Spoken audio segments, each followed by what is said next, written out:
দলীয় মনোনয়নকে পাবে এটা দল নির্ধারণ করবে। আমি যেটা সামাজিক মাধ্যমে বলেছি সেটা আমার ব্যক্তিগত অভিপ্রায়। তবে আপনাদের একটা জিনিস মাথায় রাখতে হবে, যেটা অবশ্যই সামাজিক মাধ্যমে হয়তো পুরাটা এইভাবে লেখা যায় না, তার আগে পরে কিন্তু অনেকগুলা কথা রয়েছে।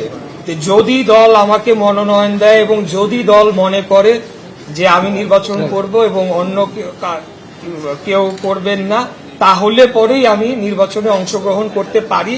কারণ আমি বাংলাদেশ জাতীয়তাবাদী দলের হয়ে সংসদ সদস্য নির্বাচন করে পার্লামেন্টে যাচ্ছি এবং আমার সৌভাগ্য যে আমি জনাব তারেক রহমানের, দেশনায়ক জনাব তারেক রহমানের ফার্স্ট ক্যাবিনেটে আমি স্থানও পেয়েছি।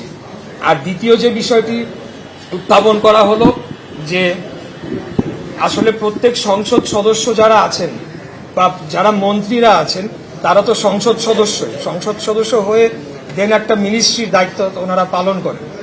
সেই ক্ষেত্রে আমি মনে করি না যে এখনই কোনো ইলেকশনের তোড়জোড় শুরু হয়ে যাচ্ছে বা কোনো নির্বাচনী ক্যাম্পেইন।